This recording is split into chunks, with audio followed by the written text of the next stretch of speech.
Have you ever lost a pet? Have you ever wondered, man, does God even care about animals? Today on the Heaven's Middle podcast, we're going to talk about that very subject.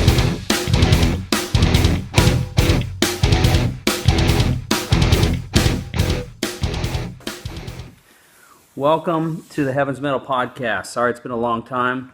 I've had some issues with the storage space on my iPhone, which is what I record these on, so we've had some technical difficulties. So hey, I had a cat. His name was Holiness. He was a white Persian, and he lived for 20 years. I got him as a kitten when I was 9, and he died in the crook of my arms when I was 29. It was a beautiful death, actually. And you know what comforts me greatly? Is there is a story in the Bible. I know it's going to be a Bible story today. That's right.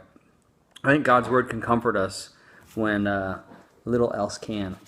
Anyway, King David is this awesome man of God, wrote all these worship songs like he was the Chris Tomlin of his day. And man, he was known as somebody who was a man after God's own heart.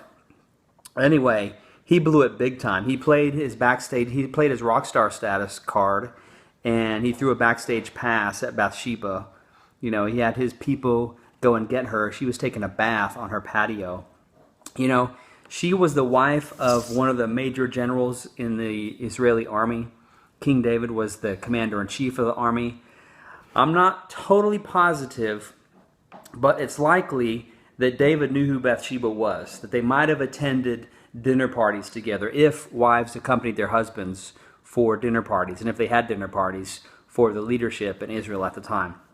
They probably did. They probably knew each other or knew who each other was.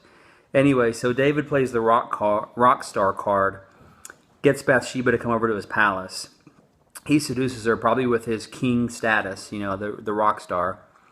And then he finds a way to actually murder her husband because she's pregnant, and his initial scheme to get him to come off on leave, sleep with his wife, and think, oh, it's my kid, it's my kid. Well, he was so devoted to his king that he slept on the front porch of the palace. So David was like, crap, what do I do now? Well, he devised a scheme to murder him. And you know what? He lied about it. Nobody knew this was going to happen. And by all accounts, I think we can assume that he wasn't going to tell anybody. He wasn't going to confess. But the prophet Nathan approached him and said, let me tell you a story. There was a man who had a little lamb, and the lamb became like a daughter to him. It slept with him. It ate at the dinner table with him.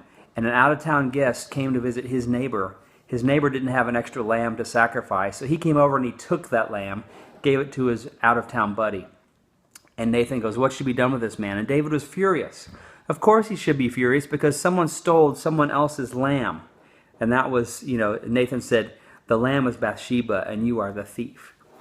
So of all the stories that the prophet, that the spokesperson, that the mouthpiece of God could have used, he used a story that affirmed the bond and relationship that a man has with its beast, its pet, its animal. So we can trust and we can know that God cares about the bond you have with your animal, and God cares about your loss. The noise you're hearing in the background is my kitten, Felix the cat. I just got him a couple weeks ago to keep Mika, my adult cat, company. So anyway, I hope that helps. There's my topic of the day, animals, pets. Join the discussion.